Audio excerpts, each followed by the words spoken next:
kasih atas kesempatannya. Izin memperkenalkan diri. Saya Taruna Rahmat Ibnu Saki dari Program Studi Teknik Bangunan dan Landasan Angkatan ke-11 Bravo Politeknik Penerbangan Indonesia Curug. Pada kesempatan kali ini saya akan memberikan sedikit pengetahuan tentang taxiway dan meminta rekan-rekan agar memperhatikan video ini secara baik-baik dan jangan lupa klik tombol komen, like, dan subscribe ya. Minimum.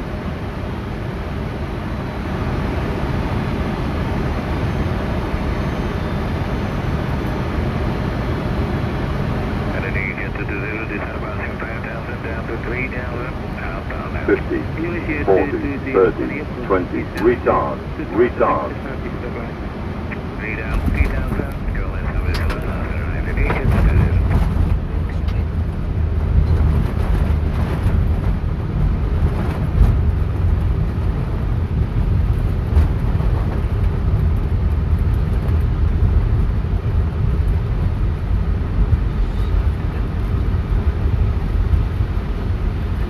Sebelum kita membahas taxiway lebih dalam, alangkah baiknya saya akan membahas bandar udara terlebih dahulu.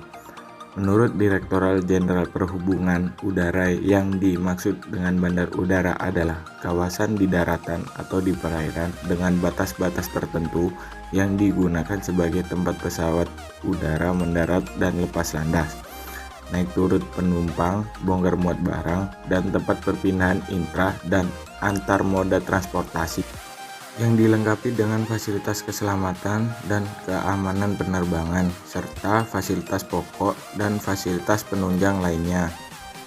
Sedangkan menurut Aneks 14 dari ICAO International Civil Aviation Organization, bandar udara adalah area tertentu di daratan atau di perairan, termasuk bangunan, instalasi, dan peralatan yang dipergunakan secara baik keseluruhan atau sebagian untuk kedatangan, keberangkatan, dan pergerakan pesawat.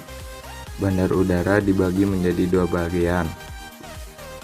Yang pertama yaitu sisi udara atau airset dan sisi darat atau landset.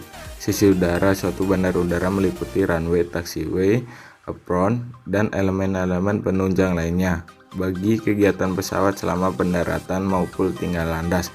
Sedangkan yang termasuk dalam sisi darat suatu bandar udara meliputi gedung, terminal, tempat parkir, dan sirkulasi kendaraan serta sistem jalan masuk darat ke bandar udara. Kali ini saya akan menjelaskan lebih dalam tentang taxiway. Taxiway adalah fasilitas sisi udara yang digunakan untuk keluar masuk pesawat dari landas pacu maupun dari sarana penghubung antara beberapa fasilitas lainnya, termasuk di antara lain: yang pertama, aircraft stand taxi lane; yang kedua, apron taxiway; yang ketiga, rapid exit taxiway. Aircraft stand taxi lane bagian dari apron yang dirancang sebagai taxiway dan diperuntukkan untuk memberikan akses hanya ke pesawat udara yang sedang berhenti. Yang kedua, apron taxiway bagian dari sistem taksi yang terletak di apron dan diperuntukkan untuk memberikan rute taksi melintas apron. Rapid exit taxiway terhubung dengan runway pada sebuah sudut lancip dan dirancang untuk memungkinkan pesawat udara yang mendarat untuk berbelok pada kecepatan yang lebih tinggi dibandingkan dengan jalan keluar taxiway lainnya, dan karena bisa meminimalkan waktu penggunaan runway. Penjelasan dari kurva taxiway berdasarkan dari KP 326 tahun 2019 untuk kurva taxiway. Perubahan arah pada taxiway harus bertahap dan sekecil mungkin. Radius dari kurva taxiway harus sesuai dengan kemampuan manuver dan kecepatan perpindahan taksi normal pesawat terbang yang menjadi peruntukan taxiway tersebut. Desain kurvanya sebaiknya sedemikian rupa ketika kokpit pesawat terbang tetap berada di atas garis tengah taxiway, maka jarak aman antara roda bagian luar pesawat dan tepi taxiway sebaiknya tidak dikurangi apa yang dispesifikasikan dalam 393. Kemiringan di taxiway untuk suatu perkerasan dibutuhkan kemiringan di mana yang berfungsi untuk menjaga waterboarding yang terjadi di taxiway dan runway. Ketentuan untuk pemiringan berkerasan taxiway dan runway berdasarkan KP 326 tahun 2019 adalah sebagai berikut. Miringan memanjang taxiway hendaknya tidak melebihi A. 1,5% untuk huruf kode C, D, E, dan F. B. 3% untuk kode A atau B. Kemiringan melintang taxiway hendaknya memadai untuk mencegah mengumpulnya air di permukaan taxiway, tapi tidak boleh melebihi dari 1,5% untuk memiliki huruf kode C, D, E, atau F, dan 2% untuk memiliki kode A atau B.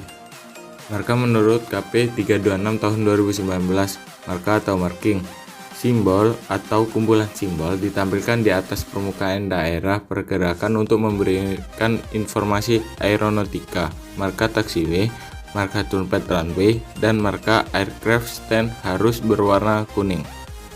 Adapun beberapa jenis marka di taxiway.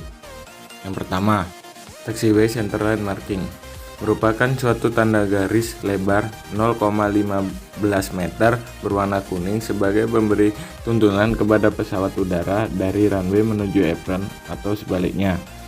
Yang kedua, runway holding position marking. Tanda garis melintang di taxiway berupa 2 garis solid dan 2 garis terputus-putus berwarna kuning sebagai tanda bagi pesawat untuk berhenti sebelum memperoleh izin masuk runway. Yang ketiga, taxiway edge marking. Garis berwarna kuning sepanjang tepi taxiway sebagai penunjuk batas pinggir taxiway. Yang keempat adalah taxi shoulder marking. Tanda berupa garis-garis berwarna kuning terletak di luar taxiway edge marking dan merupakan bahu taxiway sebagai tanda yang menunjukkan tidak boleh dilalui pesawat udara. Yang kelima, intermediate holding position marking. Tanda pada persimpangan taxiway yang berupa garis putus-putus berwarna kuning sebagai penunjuk letak persimpangan taxiway. Yang keenam, exit guard lane marking. Garis kuning yang terletak di runway dan penghubung taxiway centerline sebagai pemberi tuntunan keluar masuk pesawat udara menuju landas pacu atau sebaliknya. Yang ketujuh, road holding position marking. Tanda garis melintang di taxiway berupa 2 garis solid dan 2 garis terputus-putus berwarna putih yang berguna sebagai tanda kendaraan untuk berhenti sebelum memperoleh izin memasuki atau menyeberangi runway. Sekian penjelasan dari video saya. Kurang lebihnya mohon maaf. Wassalamualaikum warahmatullahi wabarakatuh.